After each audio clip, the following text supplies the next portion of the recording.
Hey guys, welcome to Car Question. James and Matt inside the Jeep Gladiator. Matt, what's new on that Jeep Gladiator? For this year, not much, because actually we're driving a 2025 model and we're in 2026. So beside the door hinge that they changed to make it easier to remove the door and a price drop, there's nothing new. And over the time, the Jeep Gladiator lost a lot of things. It lost its diesel engine. Feel free to go check the eye and see the video that we did about that. Reliability probably caused its death, but I did enjoy the amount of torque of power that this diesel engine had back in the day. Otherwise, the Jeep Gladiator, it's a pickup truck of a Jeep Wrangler, and it's not really popular. We see a lot of Jeep Wrangler, but less Gladiator on the roads.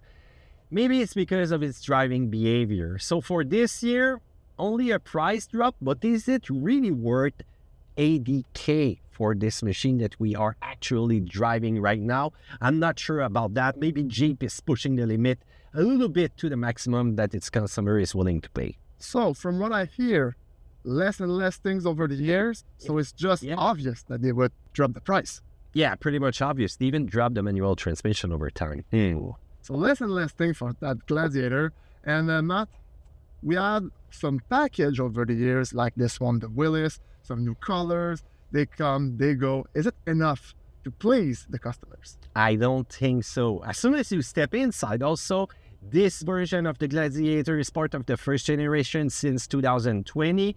And what you see is what you get. Beside the screen that changed, everything seems to be pretty conservative. Even for the styling, I think that the designer of Jeep should try to, I don't know, have fun with the vehicle, make it different a little bit. One thing for sure, we had fun with AI with that vehicle. So look what ChatGPT and Gemini thought about the Gladiator 2035. So a little bit of change, but not that much. But Matt, I think I know why. Why? Because I think Jeep is trapped in a spiral of their own success. I mean, look at Hyundai. They can change the design of their vehicle anytime and nobody will say one thing.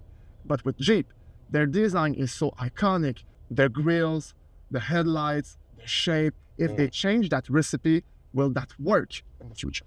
Well, guess what? They should take example over the Hyundai Boulder, which is going to be one of the Jeep contender really soon. Feel free to go check in the eye. Jeep designer need to have some fun. They need to improve. They need to change for up to this price range right now, which is kind of crazy for a Jeep.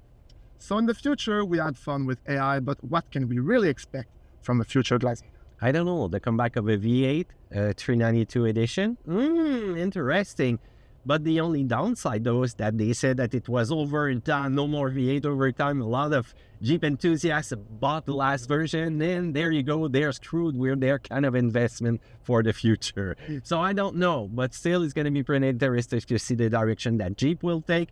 It's still one fun vehicle to drive, but off-road. On the road, the driving behavior is not really impressive.